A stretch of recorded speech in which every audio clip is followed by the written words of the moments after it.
আমি সকলোৱে কোনোবা নহয় কোনোবা সময়ত জীৱনটো যেন বৰ বিশৃংখল হৈছে, স্থবিৰ হৈ গৈছে, এনে অনুভৱ কৰোঁ।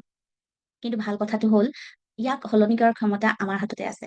আমি আমাৰ জীৱনটো ৰিছেট কৰিবলৈ, সতেজভাৱে আৰম্ভ কৰিবলৈ পাৰোঁ। জীৱন ৰিছেট কৰা অৰ্থাৎ লাইফ ৰিছেট কৰা সেইটো কেৱল মাত্ৰ আমি কোনোবা এটা ঠাই ডিক্লাটাৰিং কৰা বা অৰ্গেনাইজ কৰাই নহয়, যদিও সেইটো এটা ভাল কথা। আপোনাৰ চাৰিওফালে ঘৰটো যদি বিশৃংখল হৈ আছে, ঠিক কৰা, অদৰকাৰী বস্তু পেলাই দিয়া, ধুনীয়াকে থোৱা, সেইটো এটা আমাৰ কাৰণে খুব ভাল কথা। কিন্তু আমাৰ জীৱনটোক নিয়ন্ত্ৰণ কৰা, সৰল কৰা, আমি প্ৰকৃততে কোন? সেইটোৰ সৈতে পুনৰ সংযোগ স্থাপন কৰাটোৱেহে আমাক লাইফটো ৰিছেট কৰিবলৈ, পুনৰ নতুনকে আৰম্ভ কৰিবলৈ সহায় কৰে। গতিকে লাইফ ৰিছেট কৰিবলৈ হ'লে প্ৰথমতে চিন্তা কৰক, কিছু সময় উলিয়াই আপোনাৰ জীৱনত কি কাম কৰা নাই, সেই বিষয়ে চিন্তা কৰক।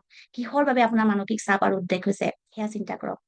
আৰু আপোনাৰ স্থান, আপোনাৰ ডিজিটেল জীৱন, আপোনাৰ সম্পৰ্কসমূহ সৰল কৰিবলৈ আৰম্ভ কৰক। যিবোৰ বস্তুৱে আপোনাৰ কোনো সেৱা কৰা নাই, আপোনাৰ কোনো উপকাৰ কৰা নাই, আপোনাৰ কোনো কামত অহা নাই, সেয়া লাগিলে সম্পৰ্কই হওক, বস্তুৱে হওক, সেয়া এৰি দিয়ক। নিজৰ সৈতে, আপোনাৰ মূল্যবোধ, আপোনাৰ আৱেগৰ সৈতে পুনৰ সংযোগ স্থাপন কৰক। আত্মযত্নৰ বাবেও সময় উলিয়াওক আৰু এনে কাম কৰক যিবোৰে আপোনাৰ জীৱনলৈ আনন্দ কঢ়িয়াই আনে। লাইফ ৰিছেট আপুনি কৰিব পাৰিব।